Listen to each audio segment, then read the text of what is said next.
10 seconds. Oh, real quick. I noticed Hannibal didn't show up last night, huh? And I did. 3, Hannibal. 1. You just noticed now. Yeah.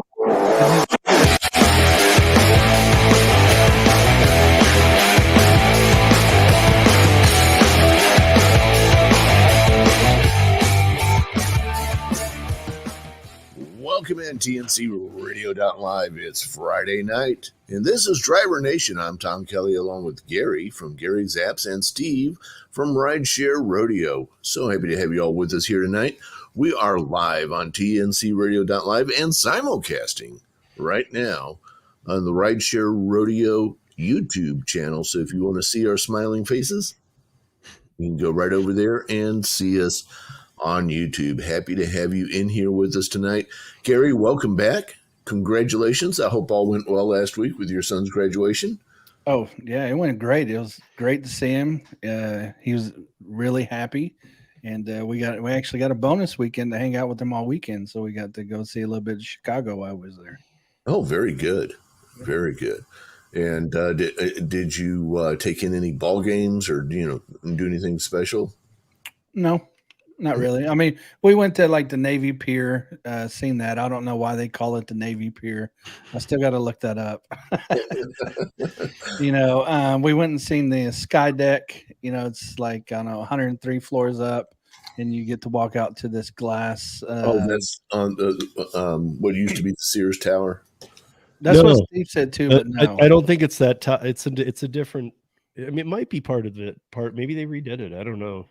I don't know. This tower is different. You walk out in this little glass cube thing, and you can look straight down it. In like it's, I don't know. It's kind of cool. What's it called? The Sky Deck. Okay. But you're 103 floors up, and then of course you can see all of Chicago from each point of view there. And then there's this they call it the ledge, and they got like this glass cubes that are up, and you can walk out and take pictures in them. That's the Willis Tower. It used to be known as the Sears. Okay. Yeah, Sky Deck is when you're around in the Willis Tower, the glass. Right, same thing from Ferris Bueller's, you guys. Right. Yes, it's the Ferris Bueller thing. Right. And so yeah, we got to see that, and then walk around downtown there. North Chicago's not as bad as I thought it would be compared to South Chicago. Well, the south side of Chicago is very cool town, and if you get down there, you better just beware of a man named Leroy Brown. I mean, like, to go see the White Sox, is it in the best neighborhood? No, but it's as safe as most cities. When we hear about South Side stuff, it's more south. South Side Chicago gets nasty. Yeah, I mean, I got to have my Chicago dog, and of course, Chicago pizza and all that good stuff. So yeah, it was a great trip. Good. Well, good. I'm glad you had a good time. Good time had by all. Son did well. All that kind of good stuff. So did he find out what his next gig is? Oh, his post? No, he's got overseas orders. And so he's on, I guess what they call legal hold for that.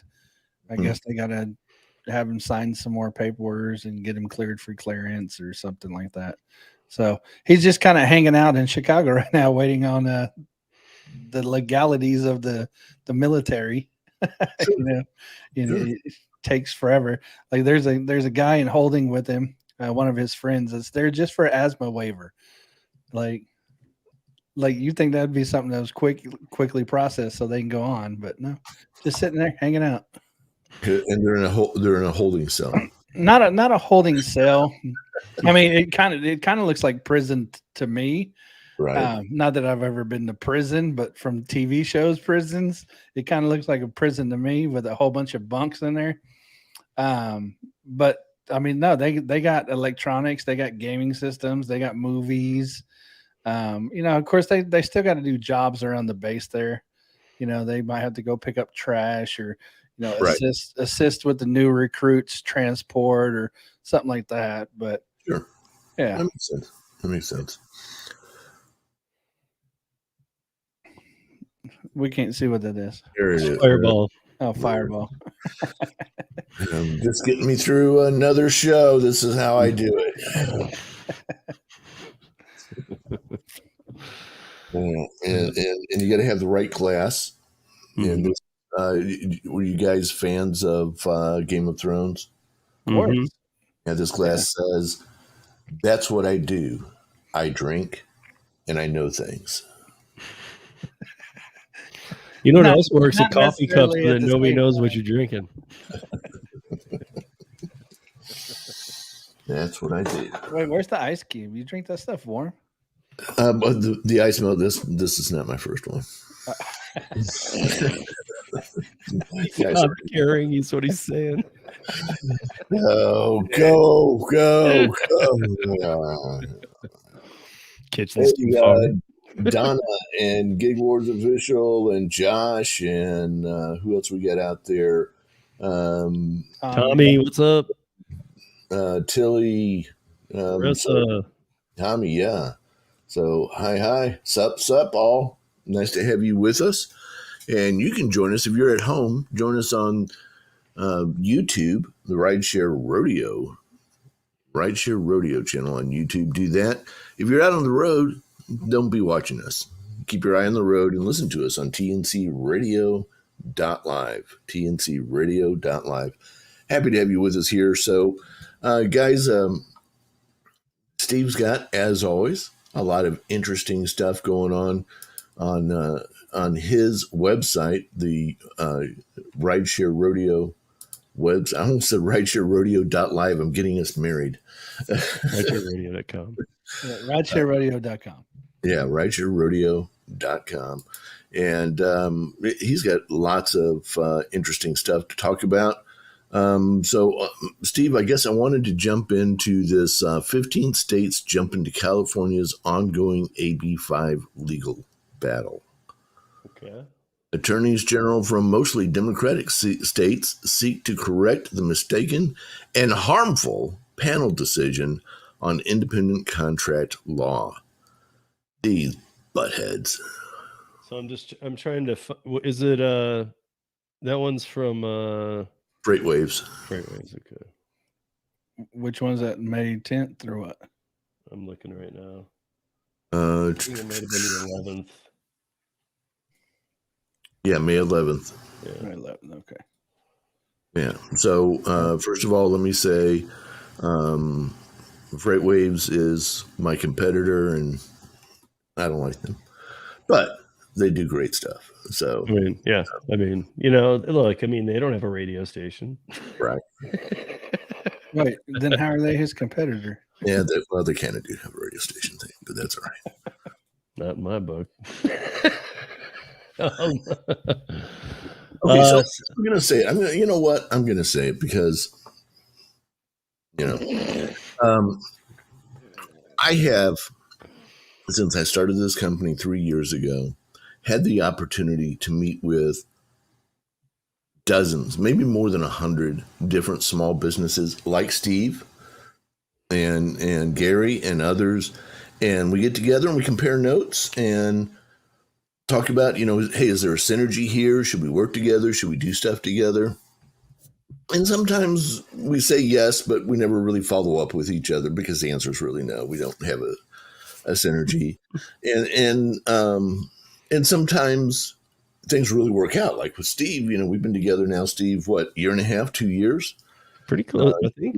Yeah, I mean, at least a year and a half. Yeah. And so, yeah, it's November. So, yeah, we just went past 18 months.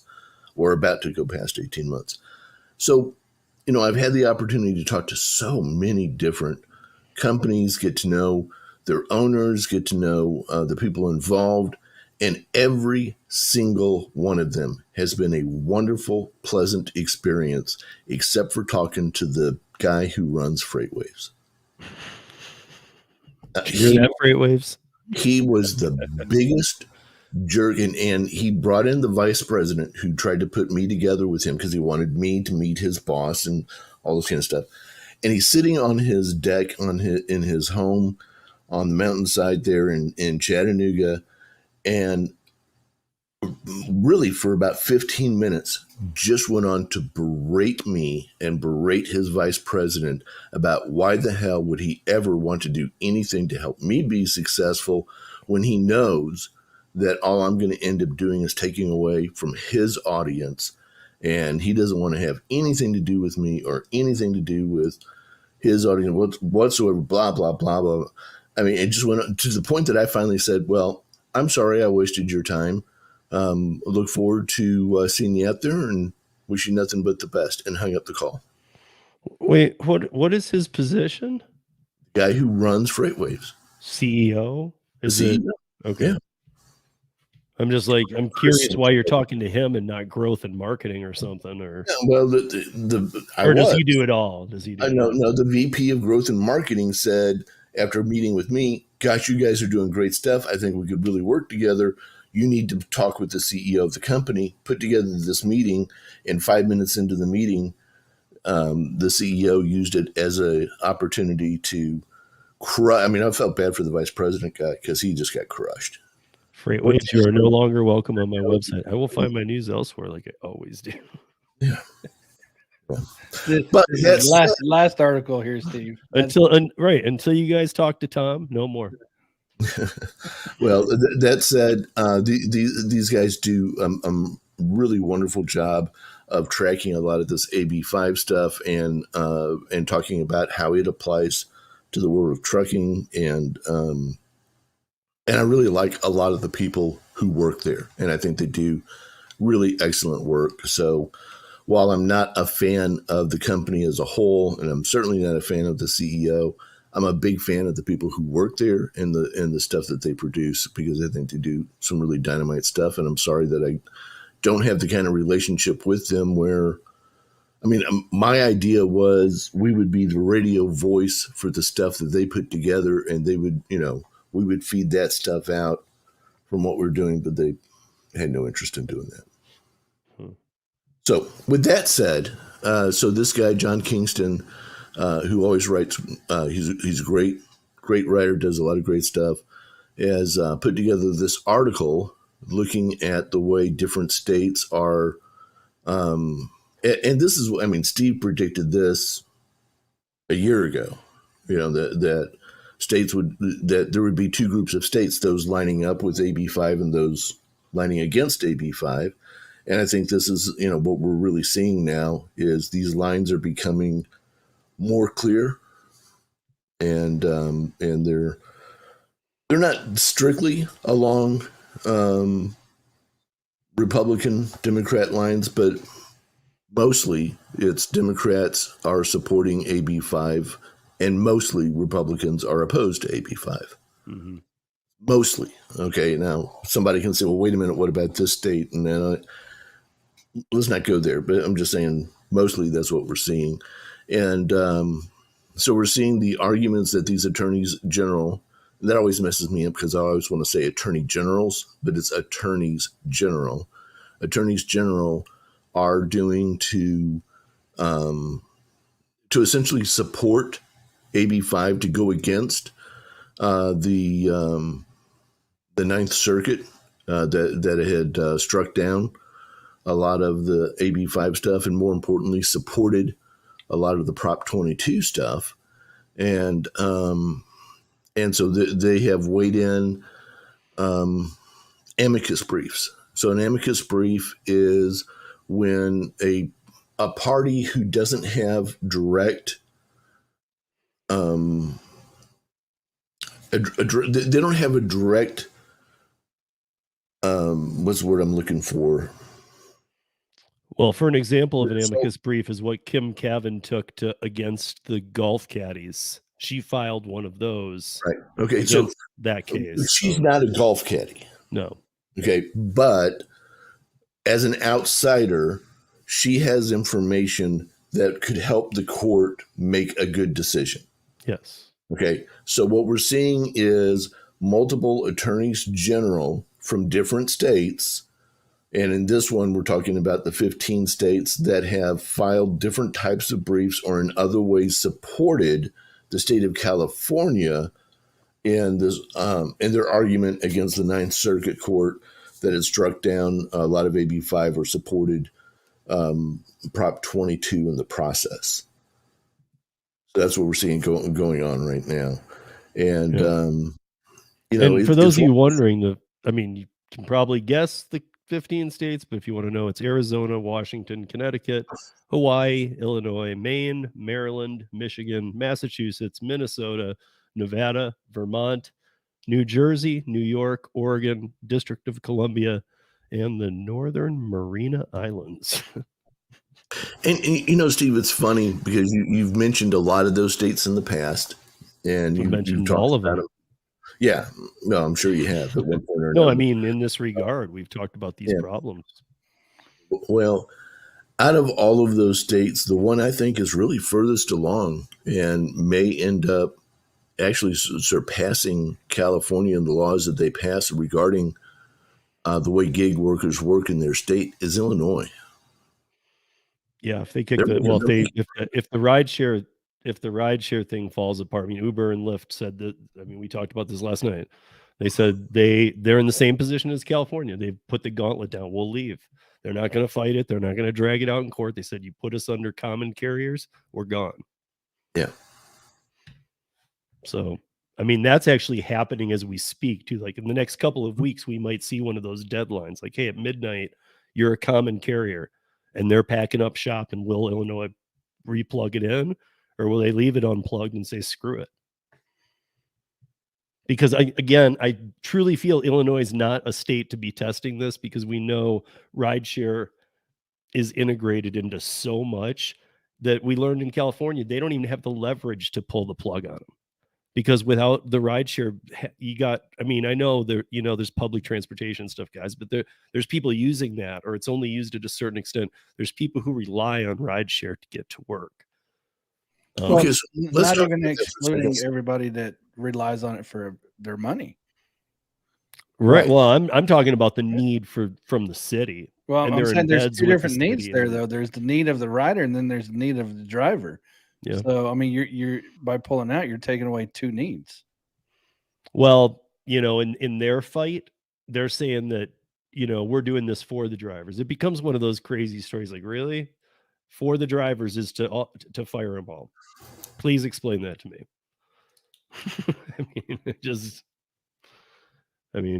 Even if you have problems with rideshare, we all do. If you've done it, you have an issue with it, I'm sure.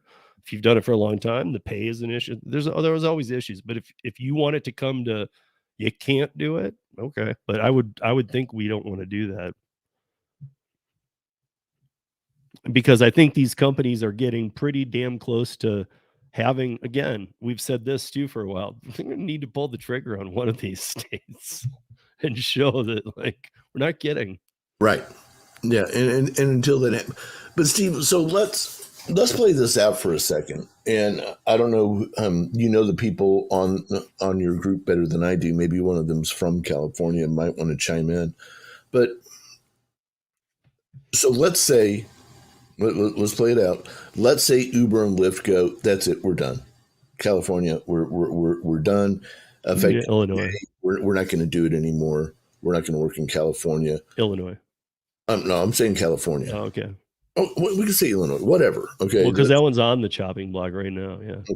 So we'll say Illinois. So they pull out. What do you think actually happens the next day?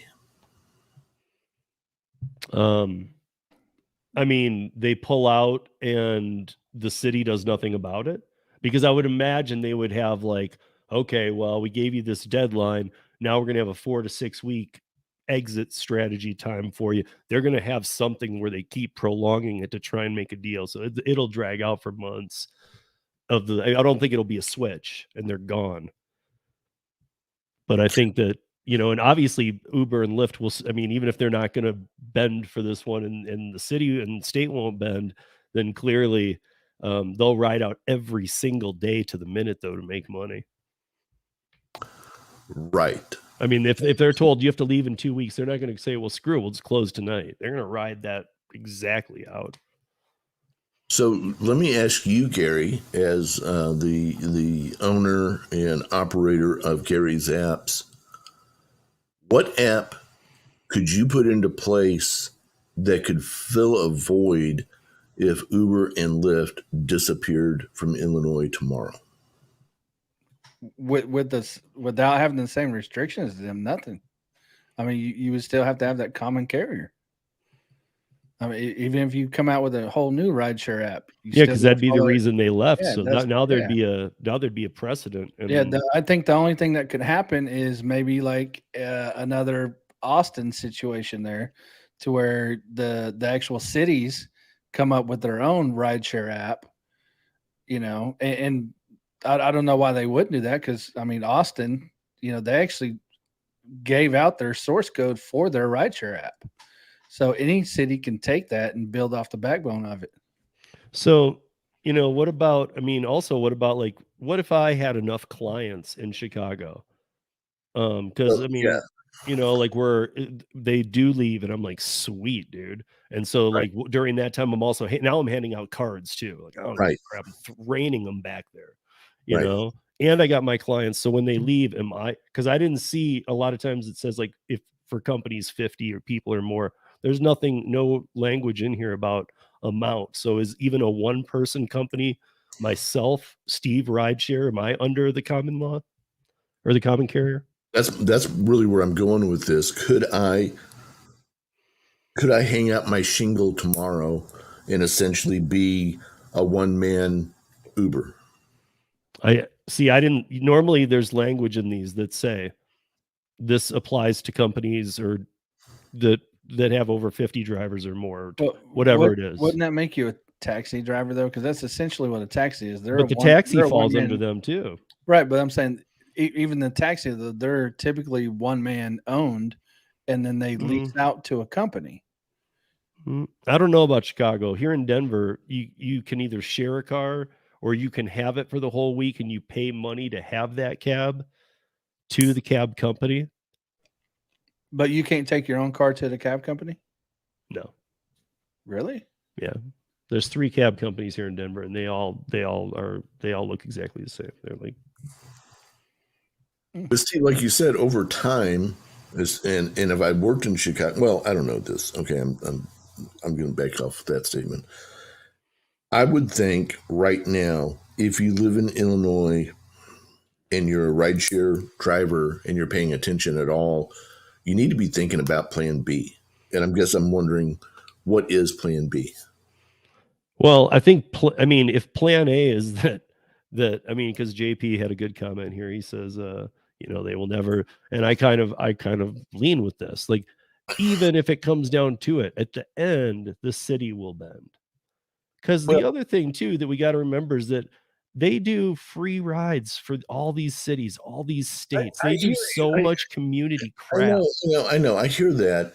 But the truth of it is, Steve, that unless Uber and or Lyft pick up and walk out and leave them in a lurch, this crap will continue.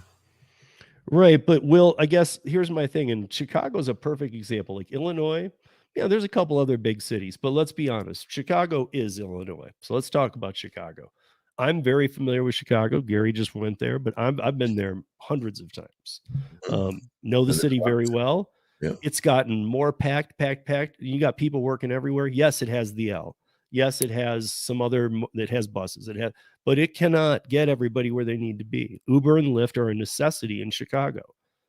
They're a luxury too, but they're a necessity. Cab companies have gone under. Cabs are at 20% instead of 100. So now they're needed at both airports. You got Midway and you got O'Hare, right? One of the largest airports in the country. Mm-hmm. They're needed at both. They're needed all over the city. They're needed for commute. Rideshare there is off the hook and always has been. And to be honest, I don't see how the city says you're okay. Well, we're not kidding. Leave.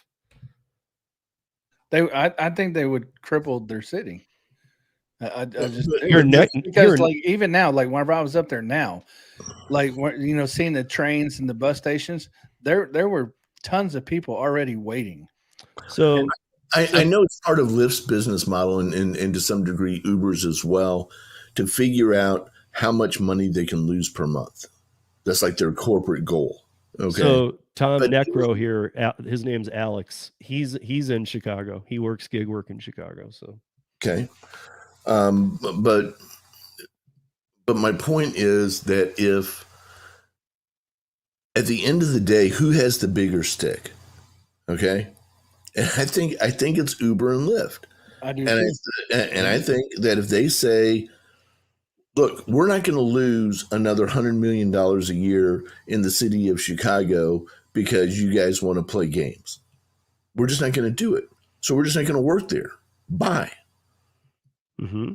And if they did that, and we see the results, which would be the city would be hamstrung instantly the very next day. If they don't do that, then they deserve whatever happens to them next. And let me say this too, because it doesn't apply because it's a different country, but we're saying this like we've been waiting for a state to do this. We have a couple countries that have done it, and here I'm going to give one odd example because this is not how it would happen here. In Spain, Yeah, Uber has been kicked out twice. Mm-hmm. They are now on their third time being operational in Spain. Mm-hmm.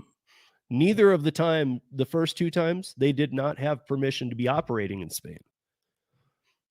And they got going big. When they left, there was not a dent in transportation because there is a kabillion cabs there who were just, and if you guys are familiar in Mexico and in Spain and stuff, they have beaten down Uber and Lyft drivers with clubs and stuff to get them off the streets. Mm-hmm. So these cab drivers take things to a whole new level. But my point is, it didn't even impact an entire country when they left, but they still went back.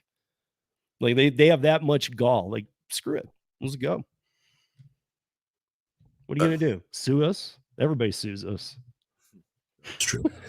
All right. Hey, I tell you what, we're going to interrupt this conversation for a minute. I'm way past the break time on the radio side. We're going to take a break on the radio side. Be back in just a couple minutes. You are listening to TNCradio.live live on a Friday night, May the 12th, 2023. We'll be right back. Stay right there.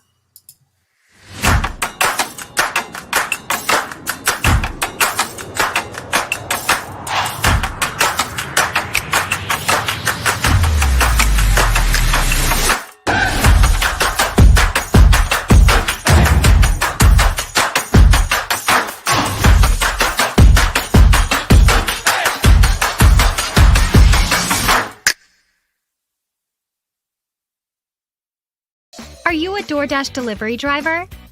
Would you like to be safer and less stressed while driving and earn more at the same time?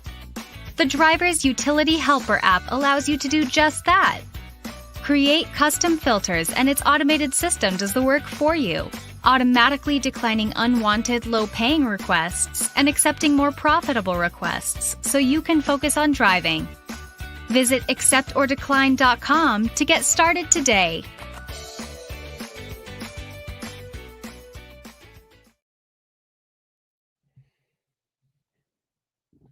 So how awesome were those commercials, you guys? I think they're pretty good.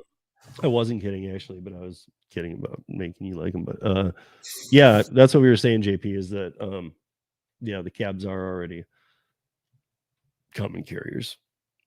I mean, planes are. I can't even remember. I mean, everything's a common carrier: train, plane, bus, cab. They're all common carriers. Trucks, but rideshare is not. Or should it be? You know, man, that's a whole nother argument there. Because I think one thing is a lot of states are going after all the gig companies, but I think, to be honest, this rideshare fight is one that actually, I hate to say it because I'm not on the side of it, but it has a little leverage there, because really you're doing the same thing as these other people and you're not paying into the system. I disagree. It's not the same. I'm not saying it should be. I'm just saying there's a harder argument there. Trust me. I don't even think it should be. And if I were to debate it, I'd rather debate it on the side of no. But I'm saying they have a lot more leg work or room and a lot more power to get people on board than they do like saying that we'll pay you $36 an active hour and $1.30 a mile for all the apps. Hey, bud, Soda, what's going on, man? Nice to see you. So, all right, 45 seconds before I'm coming back on the radio side. I kind of stacked a couple of things together there, so. Let's see, 16 gets me to 50.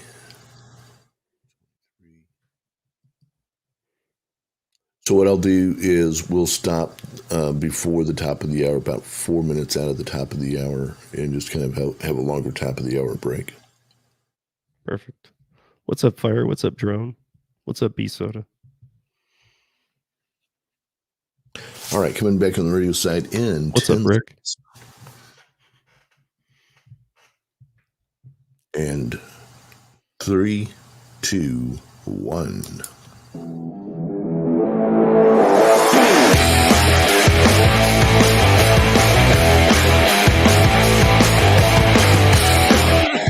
All right, welcome back in TNCradio.live. Live for you here on Friday night. This is Driver Nation. I'm Tom. He's Gary. He's Steve.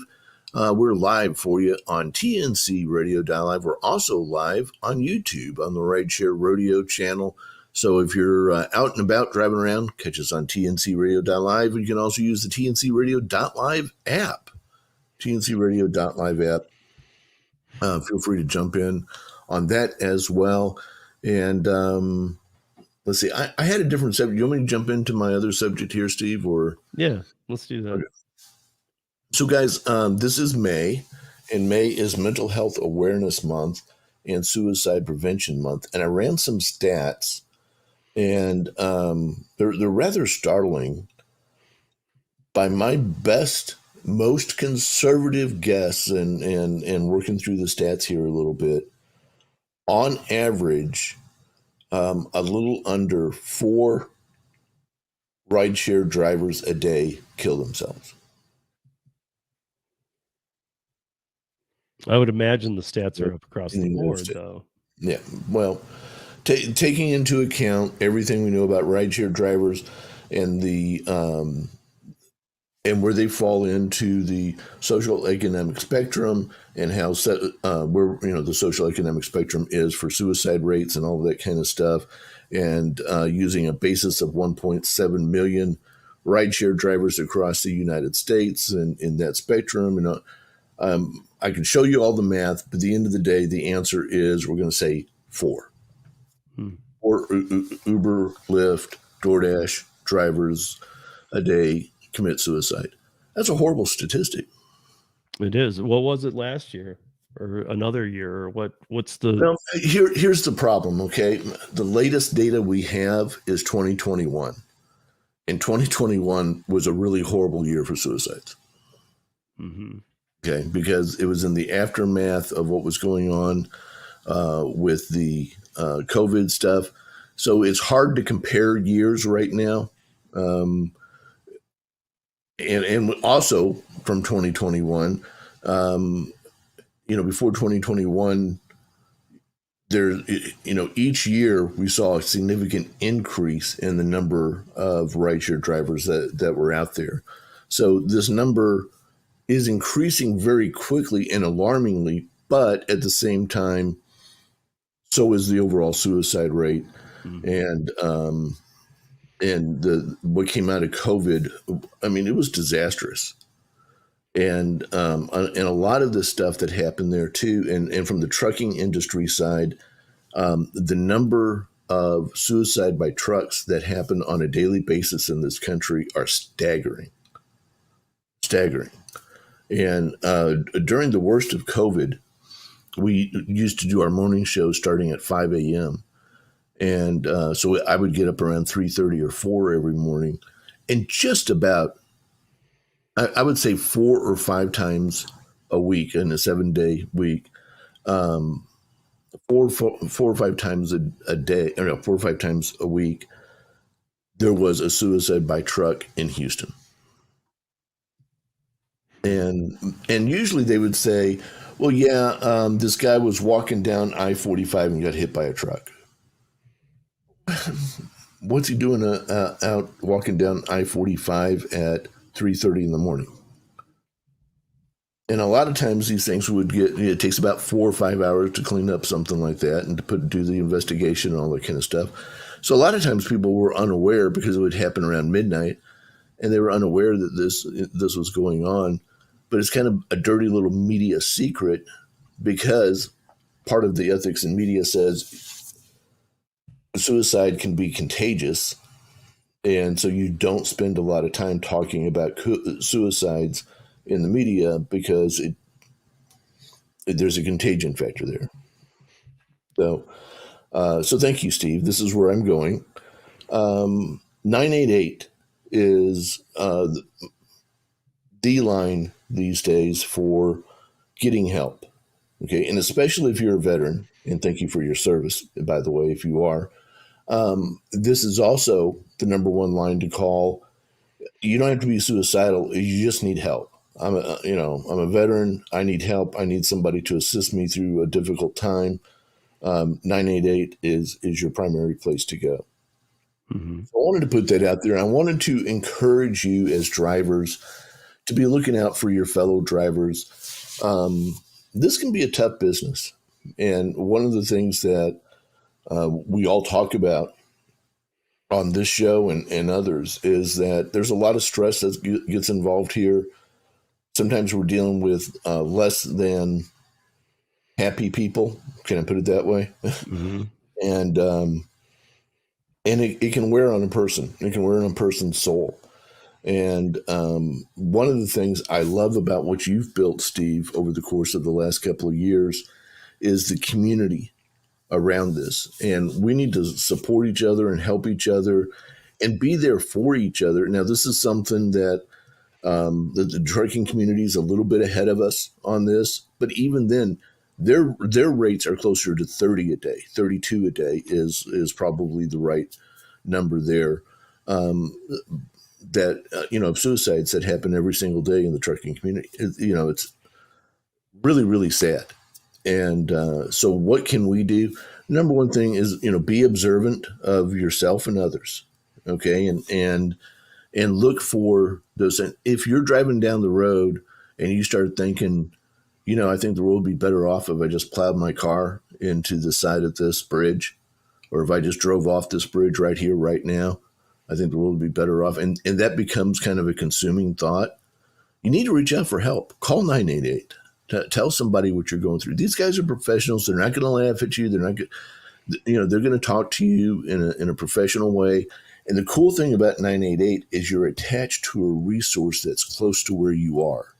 So it's geofenced, if that makes sense to you. I know it makes sense to Gary, but when you call it, you're talking to somebody who's local to where you are. For the most part, there are a couple of places in the country, Utah or Wyoming or whatever, where there's not a lot of nearby resources. But for the most part, you're going to be able to talk to somebody nearby who can help you get to a safe place and make sure that you're going to be okay. And they're easy to talk to. I know it sounds really, really hard, but they're easy to talk to. And I know there's some people, it's like, I don't even want to call for a pizza, much less, talk to somebody about what's going on with me mental health wise. But they're here. But this is where you don't have to pick, like, who would I call? Which family member would I call? You can just call 988. And like you were saying, one of the things too about them being geofenced, or however you want to word it, is that like if somebody's in a call center in Florida, they're not going to be, not only do they not know the landscape of the city of Seattle, right? They don't understand what it's like to live in those weather conditions, right?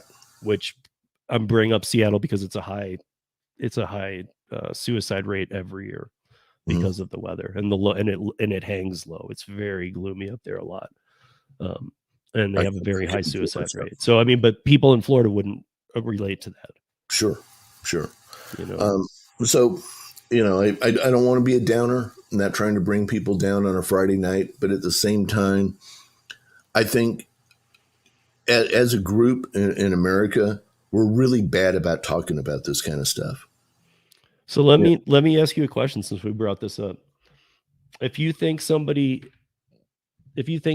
suicidal, Or even if you don't think they're suicidal, but you're just, because you're not 100% familiar with what that would be, but you're concerned. You think like, You can call 988 for that too. I know, but like, I'm asking you personally, like, you think, you know, somebody, you're concerned about it. What would you do?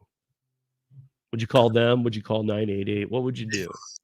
It's really hard to say, Steve, with a blanket paintbrush and say this is the way it works, because it's different for different people. Mm-hmm. There are those who, and my life has been touched by suicide multiple times, some by people who are very, very, very close to me. And I would not have dealt with them the same way. I wouldn't, there are those who I would confront individually and say, I'm concerned about you. And sometimes, guys, you just cannot believe how much that means to a person to come to them and say, I've heard you say some things, and you say it like it's a joke, but sometimes jokes are, kind of the mask of the truth. And I'm really concerned about some of the things that you've said. Are you okay? Yeah. Do you need some help? Can I help you get some help? And some people will respond very, very well to that. Other people, not as much. And it's better not coming from you. It's better coming from a family member, their parents, whatever. So sometimes you're going to have to perhaps even invade the person's privacy a little bit and go to somebody else. If you don't feel like you have that kind of relationship, you sit down with somebody else and say, look, Gary, I'm really concerned about Steve. You're closer to him than I am. I don't feel comfortable going to him and saying, are you okay? But somebody needs to. But in those positions, maybe 988 is a good first step. And 988 can help you if you're not sure. Because like, let's just say like I was just pissed and something really bad happened and you caught me on that day or two and you asked Gary and you're like, no, he's just pissed, man. Like, right. I mean, I'm not making a joke. I'm just saying like, that's kind of that time and place thing, maybe that's when you call 911. If you're not sure how to handle, maybe they would tell you, well, can you call one of their friends or, but one thing I would add to that too is, some obvious stuff that I would hope everybody knows, but in case you don't, are they depressed and are they drinking and doing drugs? If they are, take time out of your schedule and go visit them at their house at the most likely time for them to be sober. Right. Be sincere and take them out for breakfast and be alone. Don't gang up on them. Yeah, no, don't make people think these interdiction things that people do. That's not a suicide thing. Interdiction. I'm gonna get Gary and Bud Soda and 8 other people. We're gonna host a Zoom call and tell Steve how concerned we are about it. And that's not that's not a good idea. Mm-hmm. Especially if you're not a professional. Look, you're not a professional. Nobody, I don't believe. I'm probably the most professional on here, and all I have is an undergraduate degree in psychology. Okay? Yeah, if you really are concerned about somebody and you go out with them for a night and you guys are both having a couple drinks, don't bring it up. You look like a real tool if you do. Well, again, it depends on the person brings it up, and they're saying, "Hey, I'm having some pretty rough thoughts, and I'm not sure where I'm going with all that." Help them get help. That's the thing, is that the two things that here's the common misnomer. Most suicide people who commit suicide do not leave a note because they don't believe anybody cares enough to read the note. So why would they leave a note? Because one of the number one reasons people commit suicide is the sense of isolation and loneliness, and that nobody gives a crap about them in the world. So if you really see somebody who you're concerned about, the number one thing you can do to help them is be present, is to be with them, is to let them know that they've got a friend, that there's somebody out there who actually does care what happens to them next. Mm-hmm. That is worth more than you can possibly imagine. But oftentimes you will see people who make a permanent decision on a temporary thing because of the loss of a loved one, or because they broke up with their boyfriend, or because of a global pandemic. Well, a lot of people. I'm being honest. A lot of people lost a lot of people during the pandemic. They lost 2 aunts, 3 cousins, a brother, and a father. That kind of thing. I'm also bringing up the fact that during the pandemic, psychiatrists were very difficult to see. You had to Zoom. You had to, they were doing e-scripts. The system was so different that you weren't even checking in with the person if you were seeing somebody. Because I don't count a Zoom call. I mean, you could get, if you see somebody, you probably, get your game together before you go see them. I have a feeling that during the pandemic, first of all, how does the psychiatrist gauge if you have your stuff together? Because it's a global pandemic. No, and then the second thing being, like you're on a Zoom call. Yeah. Yeah. So all of that to say, and we're about ready to wrap up this hour, and I'm not going to keep going back to this and talking about it over and over again, but we have built this community. Steve, you have built it. The people who are here built it. We've gotten to know each other. Yeah, sometimes we tick each other off a little bit and that kind of stuff. But the truth of it is, we actually care about each other. Mm-hmm. And we want each other to be successful. And okay, so what's his name did something stupid on YouTube or ragged on Gary or whatever. The truth of it is, nobody here will we ever want them to hurt themselves. Mm-hmm. And look, we've got an epidemic of violence in this country. I believe the media is making it much worse. They don't follow the same rules on mass shootings as they do about suicides, and I think they should. Yeah, I think they have sometimes glorified the more killers, copycat type stuff. And we're seeing a lot of copycat stuff, and I'm really concerned about that. That's a different. We'll do that some other time, but we need to be taking care of each other, and so I implore you, all of you, to take care of each other and to watch out, and for family members too. Outside of this community, love on them. Tell somebody that, maybe you've got a friend who isn't the easiest person in the world to get along with, like Steve. No, just, but maybe there's somebody who does tend to isolate themselves. Let them know that you care. Let them know. And sometimes that's all it takes. When you talk to people who came close to suicide but didn't, when you ask them, why didn't you? A lot of times it'll come back to, because Gary stopped and said, I just want you to know I care. And that's all I needed to hear, was that somebody out there cared. And after that, I had a different approach. And, so you don't know how sometimes a kind word can make a difference. I started to pull together some stories about the number of people who have killed themselves in relation to Uber. And the stories are really, really scary. I decided not to go in that direction. But we see that out there, where people will say, take me to such and such, and they're getting across the bridge, and they either jump out of the Uber, or the Uber comes, stuck in traffic, or they'll just say, could you stop for a minute? I think I'm going to be sick. And they get out of the car and jump off the bridge. Yeah, that's crazy. We see, yeah, well. I mean, at the same time, you got people killing drivers, not committing suicide, killing them, not even for a reason. Almost, right. They don't even steal the car sometimes. Sometimes they just kill the driver and leave. Yeah, we saw that. It's like, what in Houston a couple of times. Going on? So, all that to say, May is Mental Health Month. Be aware.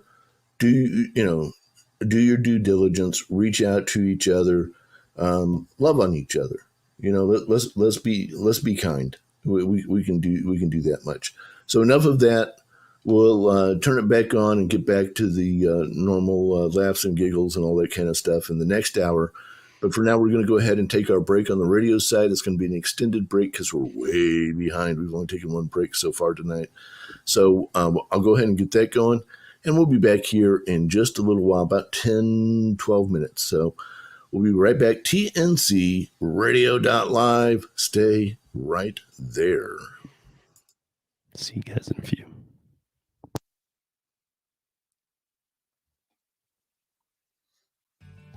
Meet Joe. He is a gig worker trying to make money using his car. He uses multiple gig apps all at the same time to maximize his earnings. But this can be difficult and dangerous while driving. Sometimes the requests come in so fast, Joe can't pick and choose the best trips to take, which can result in lower pay or lower rated disruptive passengers. That was until Joe found Maximo, the automation app that helps gig workers accept and decline trip requests. Maximo will use the filters set by Joe, like time, distance, and rating, to determine which trips are best suited for Joe. When a trip request comes in, Joe doesn't need to worry. Maximo will compare the trip details to Joe's filters and then determine if it should automatically accept the trip, decline the trip, or allow Joe to decide by showing the per mile and per minute rates. When a trip has been accepted, Maximo will turn off the other apps that aren't on a trip. Once Joe finishes a trip, Maximo will turn everything back on. This will allow Joe to reduce his stress and frustration, drive safe, and focus on the important tasks. Check out Maximo at www.maximoapp.com.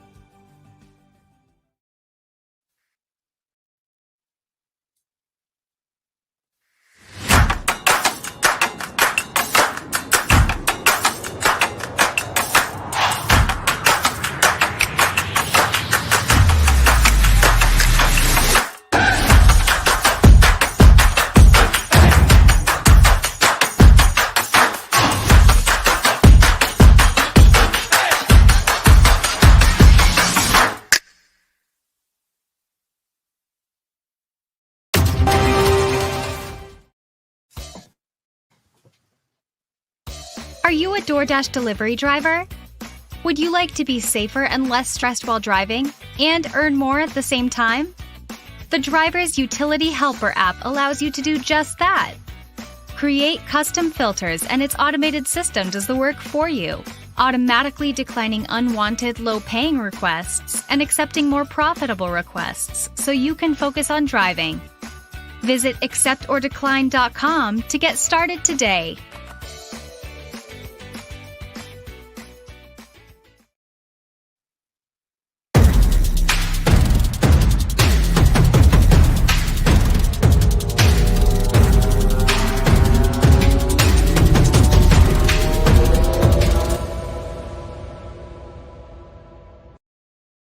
Like, thank you, Lisa. I appreciate that help. That's what we're all here to help each other. Should be, not to try to knock each other or bash each other or be nice. It's simple and easy. And if you can't be nice, it's most of you've heard the old saying: if you don't have nothing nice to say, don't say nothing at all. That still stands true. If you can't be nice, just don't say nothing. But always be willing to listen to what people are saying. Don't be afraid to change. There you go. Because you might learn something by making a change, by listening to somebody else, even though it's a different way of doing something that you're doing. Be open-minded and listen.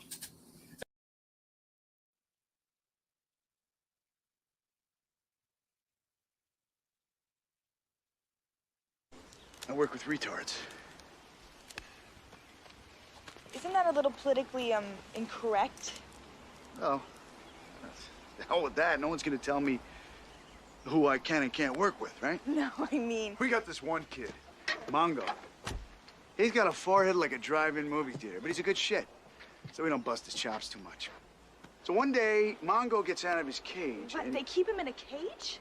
Well, it's just an enclosure. No, but they keep him confined. Right, yeah. That's bullshit. Well, that's what I said. So I went out and I got him a leash. A leash. Yeah, one of those ones you can hook onto the clothesline, and he can run back and forth, and there's plenty of room for him to dig and play. That kid is really, he's really blossomed. Are you tired of being limited by the algorithms of the courier apps? Do you want to take control of your earning potential as an independent contractor? Hi, my name is Hannibal, and I run the Hannibal is Hungry YouTube channel. Tune into the Beyond the Algorithm live stream with my co-host Steve, Rideshare Rodeo. In each episode, we share valuable insights and tips on how to achieve income beyond the courier apps and become a true independent contractor. Join us for practical advice and inspiring stories that help you know your worth and maximize your earning potential. Don't miss the Beyond the Algorithm live stream on the Hannibal is Hungry YouTube channel.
Hey, what's up, everybody?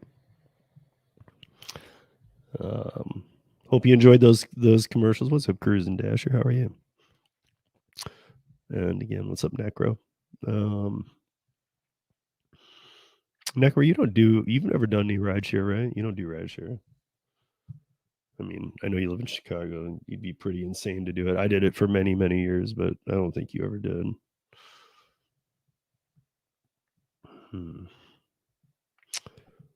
And yeah, for those of you not who I just brought the audio podcast over to YouTube. It will drop. It's in a different format. You don't see video, so it's perfect for when you're driving and working. But I did drop this week's episode.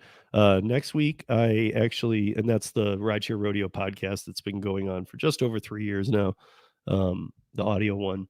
And this week, JP's Gig Corner that's in here right now, he's going to be joining me, and we're going to have a discussion about probably a lot of things because, yeah, he always has a lot to say about a lot of the things that I'm talking about. So should be a really good conversation. So that will drop on Tuesday, probably about, I don't know, probably about 2 o'clock Eastern time. All right, getting ready to come back here, bud. All right. Hey, Tom, you weren't around for Christmas, so Merry Christmas, bro. Gosh, thanks.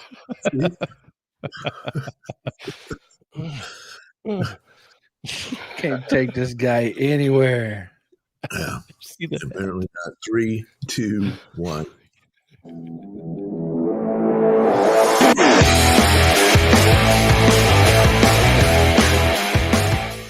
Welcome back in TNCradio.live. It's Friday night. This is Driver Nation. I'm Tom. He's Gary. He's Steve. And Steve's having a fit. I don't know what to say about Steve. He's just being Did you see his hat too? His hat says trashy. Okay. Yeah. Apparently, I'm not the only one who had a drink tonight. I just said, like, you missed. I wore this on our Christmas special, and I guess you didn't see mine on my Christmas special, did you? No. Yeah, I'm gonna I'll have to grab that at the next break or something like that. This is kind of the ultimate one, though. If you look at the whole thing, I don't want to look at the whole thing.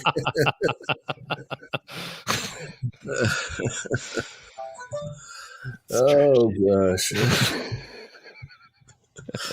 Happy Friday, everybody. Yeah, really. So, gosh, how do we get back on track here? Steve, tell us another story we ought to be talking about tonight. Yeah. What about because this involves you, Tom? What about Cruise coming to Houston? What about it? Driverless, autonomous. It won't last. I know, but you're now San Francisco, Austin, and Houston. They're the only 3 cities allowing it. Actually, I seen something earlier too that said Dallas. Yeah, I don't know. Yeah. I mean, I don't know. I mean, is it Cruise too? Maybe it does say Dallas, Houston, and Dallas, Fort Worth. Yeah. But yeah, it's going to be a disaster. I mean, yeah, we can barely.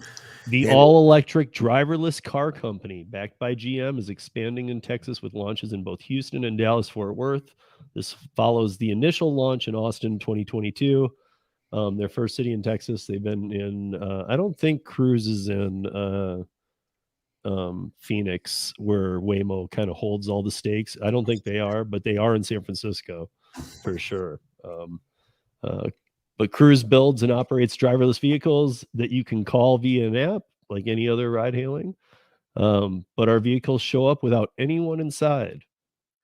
Well, I will give you a first-hand report. I was going to say, are you going to go try one, Tom? Are you going to go ride one? Well, I mean, for the sake of this show, yes. Yeah, I think you have to.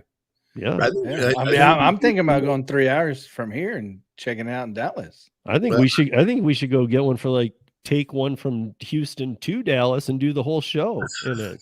Well, first of all, that's a much longer show, but I would love to, and I've got everything I need to set that up to go live from the back of one of those things and drive around Houston with that. Please do. I think it would be awesome. Because when I did it in Vegas, they wouldn't let. There were all those rules. They had 2 drivers in them. We've seen the videos from the ones in San Francisco. I mean, you really are alone in the vehicle. I mean, I still think there's some things and obviously people are shooting videos, so it's not like what I signed and stuff. And you're not going to get in trouble because they didn't look like the type that would risk it. So they're not signing NDAs or something. You just get them, but. I don't know. So obviously you can shoot it. I don't think you can change where it goes, and I believe just a guess is it'll be limited what it does. Like it goes from this area to this area and this area to this, and that'll be it. We'll have a couple of different paths that it takes to get to those areas. Like it's not like you can go take me to Jimmy's house. Like you're gonna go, no, we don't have a path there. So.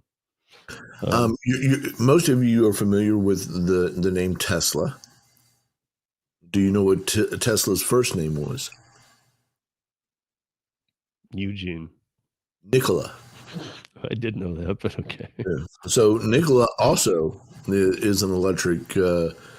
Mostly they were getting involved in the larger vehicles and trucks and so forth. And they did their annual shareholders meeting this week and announced that effective May 31st, they will no longer make BEV, battery electric vehicles.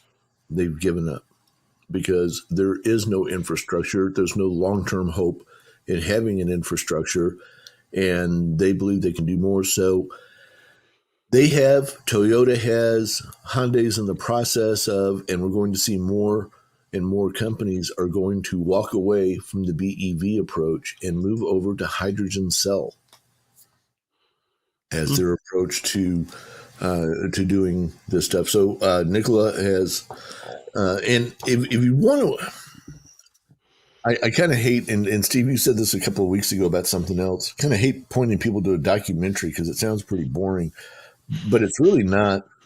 Go type in Toyota and battery electric vehicles and look at what they're doing or not doing compared to everybody else. They have not bought in to the same line of crap that you get from most of the other large companies, and are coming at this in a completely different approach than most companies are. So I would submit that to you that Toyota is onto an interesting approach, and some of these other companies are realizing that this is all a fantasy. This is all a pipe dream. And just fixing the infrastructure alone, which you would need to fix with green renewable energy, we're talking probably close to $1 trillion before it's all said and done. Mm-hmm. And they keep moving the post closer and closer in, right? And saying, "Oh no!" Now California is saying, as of the way the law is put together now, it will be illegal to have a diesel truck by 2042. These dates are just great. I swear to God, it's a dartboard and a bunch of drunks. Just okay. When is autonomous? Yeah, 2035. Yeah. That's, I think, as much real knowledge goes behind this for real. But the problem is people make investments on this stuff. And maybe they should. You know what? I've had it. Maybe they should learn what they're throwing their money at. Well, hell, I mean, why haven't you watched anything that me or other people on this subject have done to at least say maybe they're wrong, but I should look into that. Right. I mean, there's people who invest to lose money too. So mm-hmm. There's reasons for all kinds of brackets on why you do what with investments. What's a horrible investment to one might be a lifesaver to another.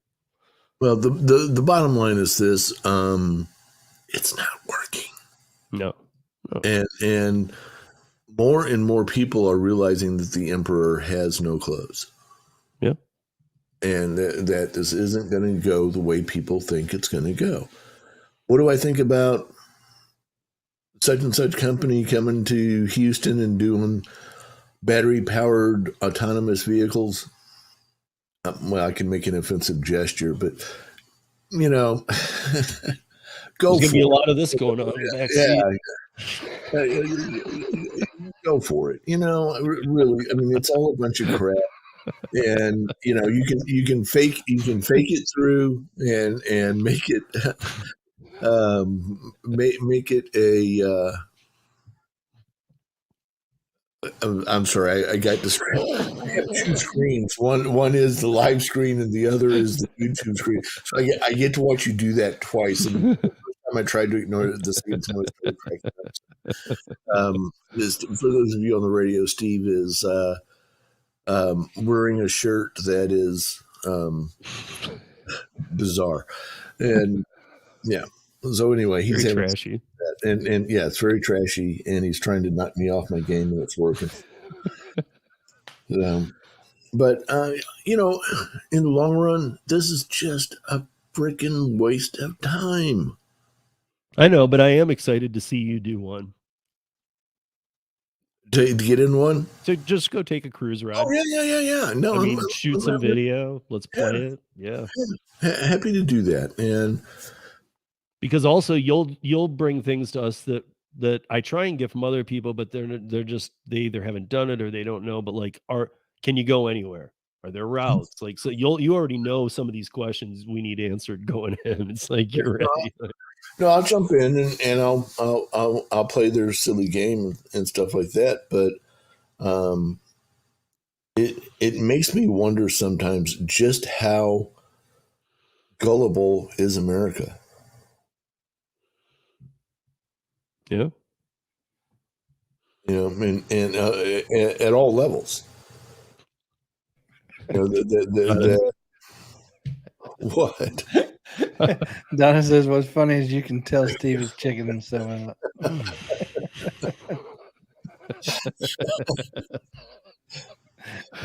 not the only funny thing about it. The bad part is I can picture Steve walking through his house wearing that shirt, stopping in the mirror, going, It's what I shop for Instacart on, and it's my Instacart shopping shirt.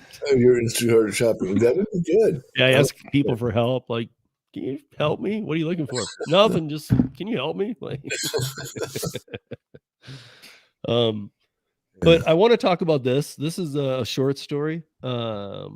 Because I know I'm sure we have another break coming up. This is, to me, this is kind of important. It's one of those little overlooked stories, but the Uber app now is in San Antonio, has added via Metropolitan Transit, began this week. So directly through the app, you can buy bus tickets. I don't know if they have a train or whatnot, park via transit, says via link, regular bus service. You can buy all these.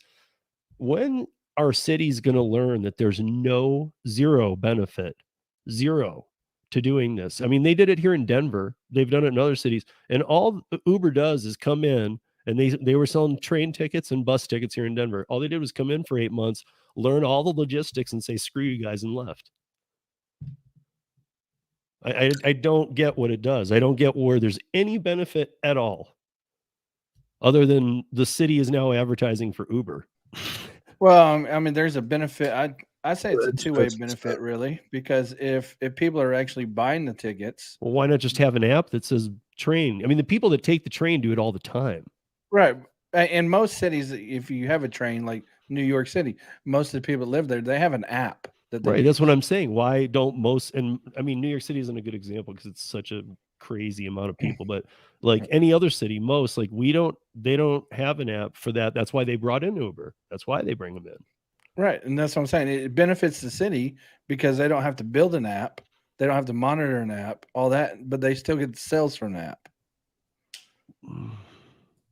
I just feel like, I mean, like if I'm the city person making the deal with Uber, I'm going to close those books because I'm going to say, no, something feels sketchy here. Like, why would you close the books? Because I'd say we'll just sell them ourselves. We'll just make, because I know what you're saying to run an app, but why wouldn't they want to take in the revenue directly? Well, because a lot of people might not take it, I guess. I don't know. I just feel like when Uber does pull the plug and leave, they leave you in a situation where for 8 months, you just let Uber learn all the logistics, all the people who buy bus tickets. You just were like, okay, those are all the people not taking Ubers. Great. Now we will approach them. Now we're going to promote to them people. Yeah, now they get 3 rides each. I mean, don't you think? I mean, let's be honest. Uber uses information against us in 100 different ways every day. So, I mean. Oh, yeah. We talked about that last night, too. That whatever you don't think Uber's doing, they're doing. Yeah. So I guess my point is like, really, I mean, I don't know. Would you really? If I was like one of these city people, I'd be really looking at all the options. Like, what can't we just do this ourselves? Because again, like QR codes and things at the bus and train locations, and hey, we have an app now. People who do it daily are going to do it. Yeah, because I'm sure they got some kind of website that you can buy a ticket on already. Right, but that's the the problem. Probably is you have to go to like people are too lazy. We know this. TikTok is famous for a reason. Yeah, true. It's like, all I have is 15 seconds. Better go to TikTok. 10 hours later. But yeah, I don't know. I don't see any benefit to that. I don't like that. Never have. And then the other thing, where is it? Oh, so this is, I didn't even get to really read this yet. It's not that long, but because it grabbed my attention because remember in New Orleans last year when the college student was dropped off at a location after leaving in an Uber like 8 hours prior. She arrived at a hospital dead like 8 hours later. Yeah. But yet the driver didn't do it or something. Remember? Like it was like there was a second driver. So the one driver took her somewhere, she got more wasted or whatever, then a second driver took her to the hospital when she got in. Well, this is the reason I find this interesting is because the mother of the New Orleans college student who died in February 2022 after being dropped off at a hospital by the Uber driver is suing Uber the ride-hailing app, and the driver for what she claims was wrongful death of her daughter. So this is not just suing the driver, and her attorney has pushed it through. They are suing Uber, which we were just talking about a little bit last night. How do you get to the companies? Well, this one, I mean, this could be a very important court case. In a lawsuit filed in Orleans Parish, Miranda Ferrand argues that Uber and the unidentified driver who dropped her daughter off the morning that she died showed disregard for her child's life and are ultimately responsible for her death. The defendant, Sia Whetstone, did not immediately die from the injuries sustained when she was dropped off at the hospital by John Doe Uber driver, and she was suffering until she expired 26 minutes after she was carelessly and recklessly dropped off for dead at the hospital. So there's a lot of stuff going. Hold on, back up here because I need the full story. I don't remember this story. So the girl went to the bar, got drunk, got into an Uber. Well, see, before you even go on, we don't even know if we know the real story. This story was all mixed up, and somehow the drivers got off, though. Okay, but what I'm getting at, based on what you just said, one driver took her to a bar. Another driver picked her up. When she got in the car, something was wrong. He dropped her off at the hospital. Mm-hmm. But so between rides 1 and 2, she had texted, again, guys, I don't remember the full story of what she did, but she had texted her boyfriend or a friend or something saying, I'm getting in an Uber now. And she went to another bar, and then the friends didn't hear from her or something. And then she was found dropped off by an Uber 6-8 hours later at a hospital. So they thought that one Uber driver had her for 8 hours. Okay, I get that point, but now they're suing the Uber driver saying he was reckless. Well, he did pull her out of the car and leave her and drive off. Just like left her on the curb? At the hospital. Oh, that's crappy. I remember that part of the story too. And again, the New Orleans police, and they're usually not nice, pulled in here, and they got the guy, and he said, he goes, look, I didn't know, or maybe he said something to an order. I don't know what, but he did not handle it how most of us probably would have. Right. I mean, if I was dropping somebody off at the hospital, I would have pulled up to the ER and said, hey, somebody needs to come get her. I wouldn't just drag her out and leave her next to the curb.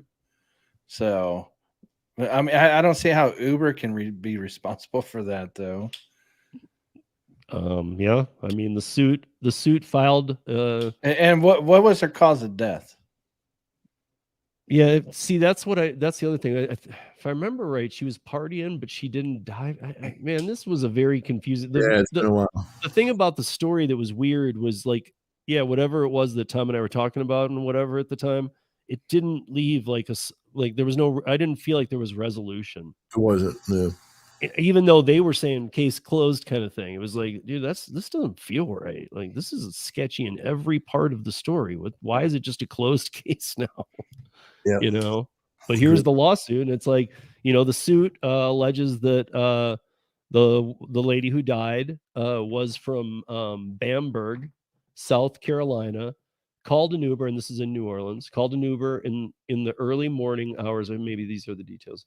Early hours of February 19th, 2022, a driver referred to as John Doe in the courts picked up Whetstone in his 2019 Toyota Camry from a parade route in the New Orleans area and drove her to a destination on the UNO campus, which is the University of New Orleans campus. So there were lawsuits alleged. The lawsuit alleges that the driver escorted Whetstone to a dorm room. Then both the driver and Whetstone returned to his car and drove to another undisclosed, undetermined location, according to the suit. At 6:41 a.m., the driver took Whetstone to the hospital in New Orleans East and left her there with blue skin and blue skin and dilated pupils. He did not leave his name or a description of the events that led to the emergency room. So he took her in and said, "Hey, right. check out," and left. But it sounds like there's more to it than he just picked her up from the bar. They went somewhere else in between the bar and the hospital. Mm-hmm. Which I mean, I would say that's on the driver. Can I just say what I think happened, because I feel like I have a good grip on this from working in the bars for a long time. You can after this break. All right. Got to take a quick break. We'll be back in just a minute. TNCradio.live. Stay tuned. Sorry, I was trying to jump in there.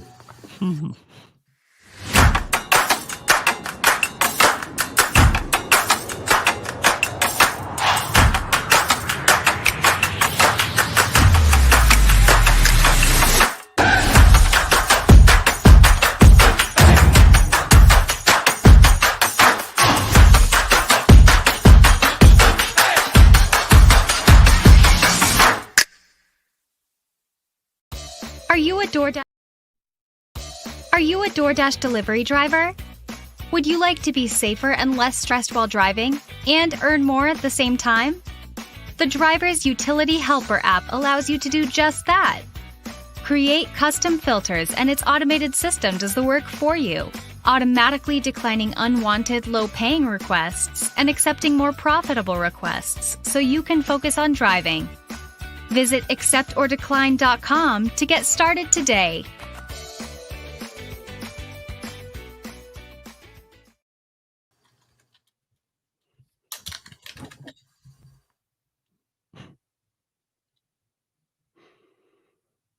Steve, stop checking yourself out. I'm not. I'm pulling my hat down so that it shows.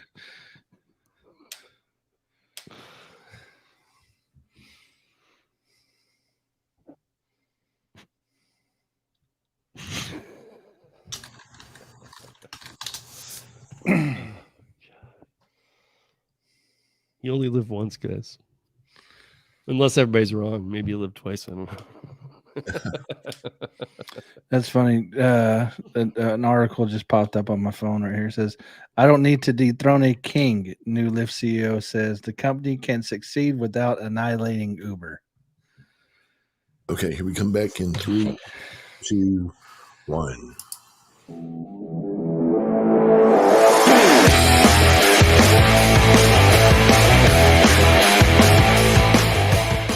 Welcome back in TNCradio.live. Happy to have you with us here on a Friday night. I'm talking about all things in the gig economy, sometimes serious, sometimes funny, and sometimes Steve's shirt.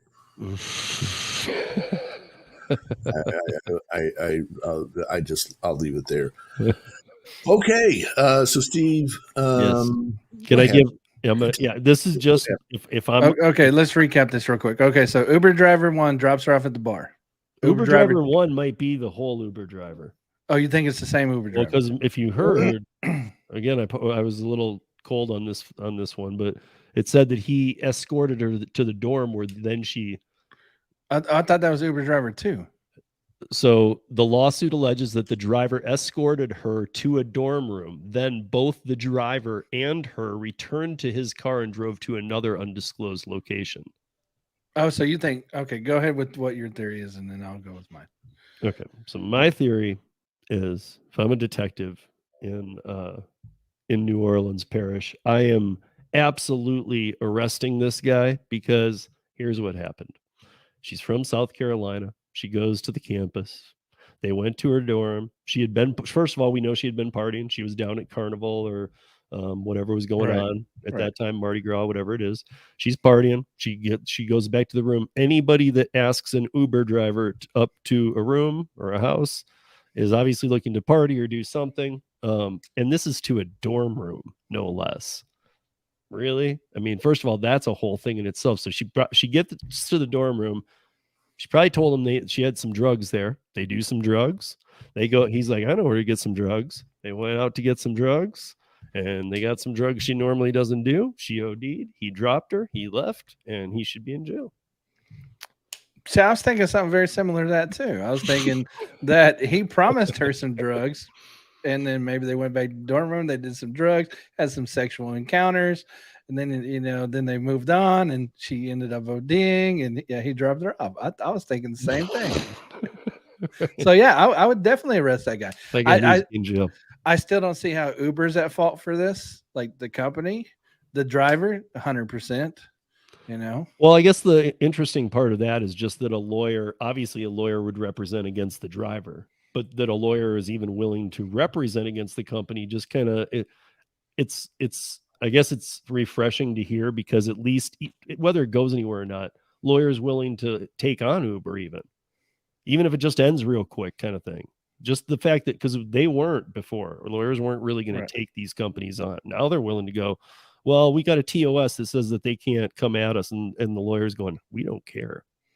Well, I don't think it's even the TOS. I think it's, how can you hold them responsible for something that an individual did with another adult?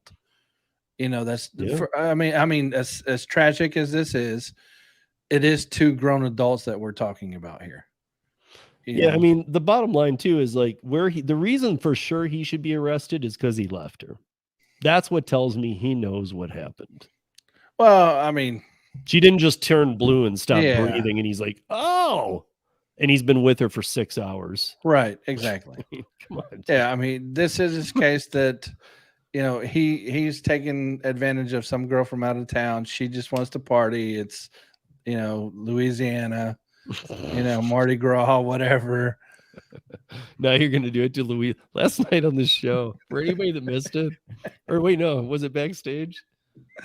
It was backstage, and we had Lavaris Gig Life on,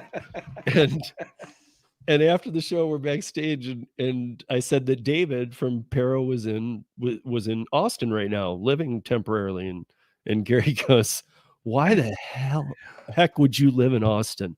And Lavaris was, I'm like, Lavaris lives in Austin. So our guest who was backstage with us lived in Austin. I mean, I've been to Austin. I'm like, he lives there, and Gary's like, oops. But anyway. But I've been to Louisiana too. I don't understand, but right, so I have kind of a summation of the whole story as to what happened that night. Okay. Friends of Whetstone, who is from South Carolina, said she attended carnival parades in Metairie the night of February the 18th, went to a bar with friends, and then another pal brought her to her boyfriend's place in Harahan. I'm not sure I'm saying that right. Afterward, Whetstone apparently decided to go check on her dog Zoe at her Lakeshore Drive apartment in Gentilly and used the Uber ride-hailing app to get there. The Uber driver purportedly left with Whetstone to go find her car. One of Whetstone's friends, who was on the phone with her, has previously described overhearing the driver ask her, "Do you like to party?" Hours later, around 7 a.m. on February the 19th, the driver dropped Whetstone off at a hospital, and she was pronounced dead. She was pronounced dead. He dropped her at 6:41. She's pronounced dead at 7:07. Right. Okay. So from what was the cause? OD, or does it say? At least everything says according to the lawsuit. I think they're trying to. Again, I wish Tom and I had better memories, because I remember this story. I've got the story pulled up here in front of me, the original and the 1 month later, and the one that you have. So I'm looking to see if there's a toxicology report. Originally, originally, or what it sounds like right now is two people went out partying, one OD'd. Why does she have a dorm and a lakeshore house and a? I don't know. I don't know. But I mean that's what it sounds like right there. They went out partying. The parish coroner's office determined she died of an accidental overdose. Yeah. So was it fentanyl or whatever? I don't know. Right. And so she took some pills she shouldn't have taken. So how can you blame that on Uber? I mean, when it gets down to it, like I said, as tragic as it is, how can you blame an overdose when two grown adults Yeah, I was just decided to gonna say, partake. How I can was you even- blame a company for that? I wouldn't blame Uber. I would blame The Gary's driver. No, You know, I would blame the driver. Gary's apps are probably the cause of all this because that If you didn't have them, no, idiot. the driver used Gary's apps to take that particular ride. So clearly, Gary Oh, it was a filter. was I'm responsible. looking for drunk hoo-has. But and so Gary is ultimately responsible for the death of this girl. That's my take on it, and I'm going to stand by that. Well, I don't stand by your take. Here's my addition then is that, okay, look, Uber shouldn't be responsible. I've spoken. But I also want to say that if the driver had not left her, he shouldn't be responsible. Well, yeah, exactly. I mean, if he had just stayed there, if he would have hadn't left stayed, the scene, I mean, be responsible again. Like Gary said, they're Right. adults, dude. They did something stupid together. right? If he would have stayed and said, "Hey, we were out doing drugs. Maybe she took too many, whatever, blah blah blah." Clearly she took yeah, too many. you mean? yeah, clearly she did. Wait a minute. Why does he have any responsibility in this? Well, he can't just drop her and leave. Why not? That's Why? too sketchy. No, It doesn't matter how it looks. It doesn't matter how it absolutely matters how it looks. People go to jail for how it looks and aren't even. Matters what happened. If he didn't give her the drugs, look. like, yeah, whose drugs was it? His or hers? He at least he took her to the hospital. He didn't drop her off on the side of the road. Yeah. You know, he took her to the hospital. He's not a doctor.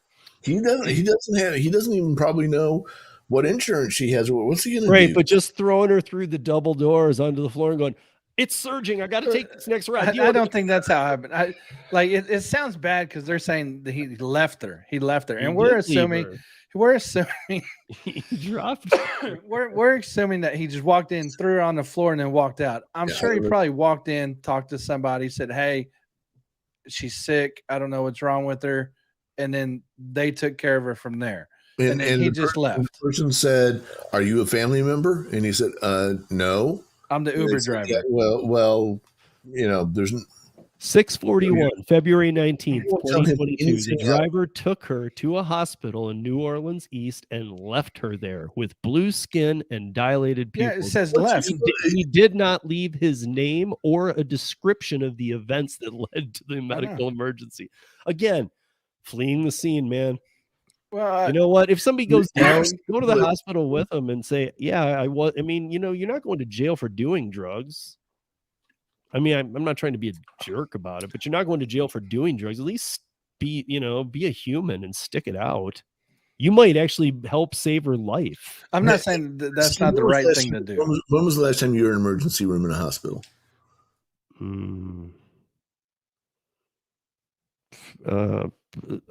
For the asthma at the start of the pandemic, but before that, I've been in quite a few. Well, okay, but they are not. The people who work there don't typically care that much about what's going on in the waiting room. And if you're not a family member, the minute he dropped her off, the minute he said, "Here you go," they basically said, "Go the hell away." I don't know if they did though, because honestly, it would hope to know, hey, we were taking this. Where'd you get it? Here, a cop might go, "Oh, that's an area we know that is laced fentanyl, everything." You're making the assumption that cops are sitting there waiting to have a discussion with people who brought in on over. They're not. Cops are at every entrance of the hotel of hospitals. Yeah, but they're not there to question.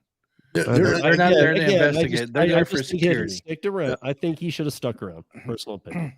Oh, I think he should have too. But we're talking about liability. Sketchy situation by not sticking around. Right, but we're talking about liability here for a lawsuit. Like we get it. It's a tragic event. Someone lost their life, but we're talking about liability here. Who is liable for her life? Her. Yeah, at the end of this, I would say her, because she's an adult. If you're an adult and you do drugs, you're responsible. It doesn't even matter if somebody else shoved it in you and stuff. If you do it, if you willingly take drugs and you OD, it is your fault. Yeah, you know, and that's what I think might come out of this. Don't overdose and call an Uber driver. If it was your son, you would say, "Look, the kid panicked. He didn't know what else to do. They're not telling him." And the hospital people are like, "Okay, bye." Okay, but if it was my son that was dropped off there by some jackhole that that decided, I don't need to help, I'm going to leave. I'm sure it's the dad in me too, but I would light up. Oh, absolutely. Oh, yeah. I get that. But at the same time, what I'm saying is, first of all, the kid who dropped her off is how old? I don't know. All we know is he's trashy. Trashy. Yeah. It's trashy. Well, I mean, here's another thing you got to think about too. If this wasn't an Uber driver, let's just say it was one of her friends that dropped her off at the hospital, she still ended up ODing and dying. Would they still be trying to go after that? Right. You mean a friend that's stuck around? Well, yeah. No. Well, no. I'm saying because if you drop somebody off at the ER, if you're not family, you cannot go back into the ER. It doesn't matter why. That's right. And they're not going to come out and interview you unless it's something like gunshot wound. Maybe I don't know. I don't even know if they. What do you think? Do you think that? Do you think this guy should have stuck around? We're not talking about whether he should stuck around or not. We're talking about liability. Who is responsible? I'm talking about whether he should have. I know you're trying to do something completely different than what the story is talking about. We're talking about a lawsuit. Who is liable? Right. Do you guys think the guy's liable? No liability. I honestly, dude, Uber liable? I don't think either is liable. I think she is, and I think it is just the anger of the parent. But I do believe. Again, it just is like human disconnect. Like, where are we as a society? This kind of crap. Like, dude, be with that person. That person's dying, and you know it. Because you might be of some help. I know that family's not supposed to go on beyond a point, but I would personally, as a rideshare driver, I would not only do it because I think that's the right thing to do, but I'd also want it on record that I stayed. And then you would probably still be getting sued. I still would. I just and I'm pretty sure that's what the Uber driver was thinking. He's like, "Oh crap, I got her to the hospital," because he wasn't expecting her to die. Let's be honest. He was thinking that he did right, huh? Yeah, she's purple. Well, I know, but he's thinking that I got her medical attention. They're going to take care of her. I'm going to leave so I don't go to jail. That I guarantee that's what he was thinking. You usually can't flip purple back. That's when the OD is taking effect. But we don't. I wouldn't know that. I don't do drugs. I don't know that. Now I do. So if I see somebody purple, I'm like, I'd help you. But Steve says you're too long gone. Just dig a hole for him instead. Yeah.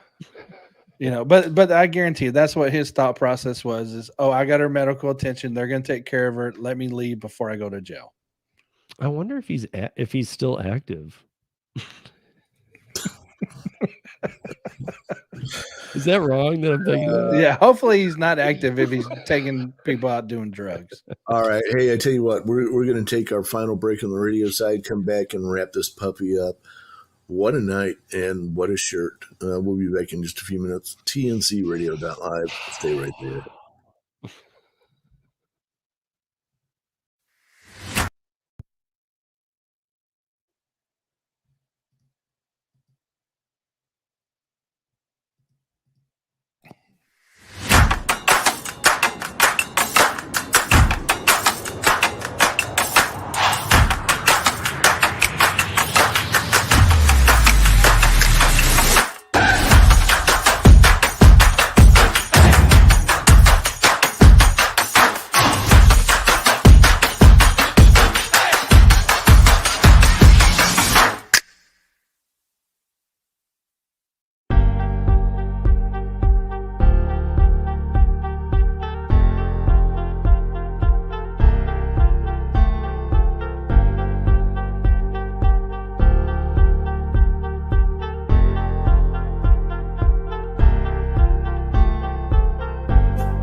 All right, what are you doing?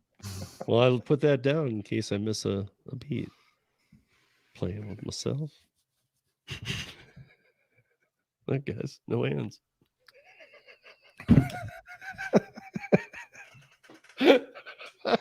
Show's going to hell. Yeah. 1 minute. That's pretty good. I'm going to try to get us out of here a couple of minutes early so I can get over to my other show. All right. What other show? The one that they did last week. Yeah, I do another show now right after this one on trivia for truckers. Last week was songs about trucking. Tonight we've got movies. Oh yeah, I missed last week. So. Yeah. Oh, that's right. So you don't know what I'm doing now. So. Yeah.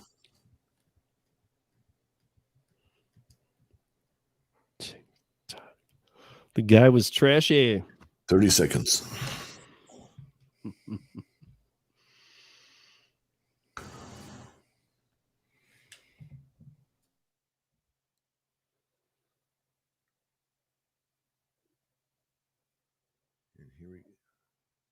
All right, here we go. 10 seconds and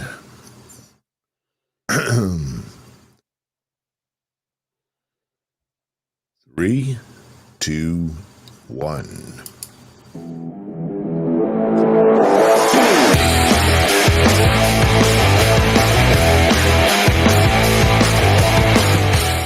All right, welcome back in TNCradio.live. Happy to have you with us on a Friday night. And things are just getting weirder and weirder around here. As it, I quit this show.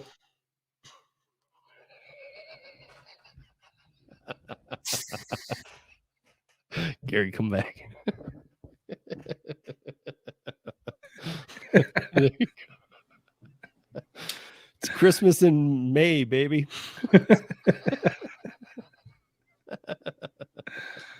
What? Got something wrong? Yeah.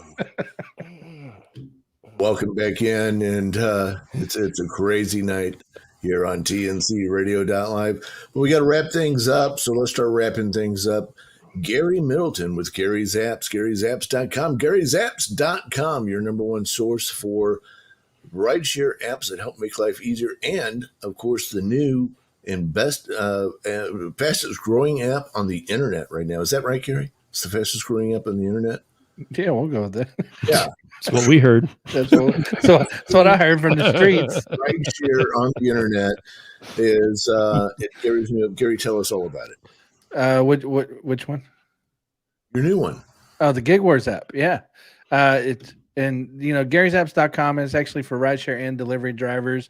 And I have the new Gig Wars app out where you can go, you can join wars, you can challenge other drivers and see who has the best work ethic and the best markets available. So you can find all those on Gary'sApps.com. With Maximo and which you guys, if you've been watching the show, you've been seeing ads for it. So those are the apps. So, Gary, I like that new commercial about the Gig Wars app. You saw it for the first time tonight. What do you think now that you've seen it a couple of times? Yeah, I think it's great.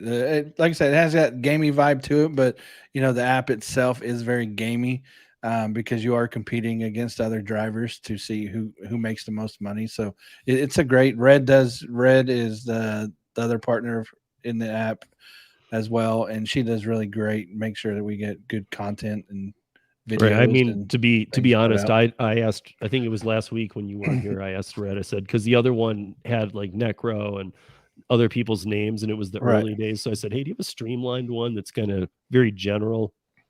And she said, no, I can make one. I said, well, if you make it by next Friday, hence today, we'll get it up live. And she got it to me last night. Hadn't seen it till today either.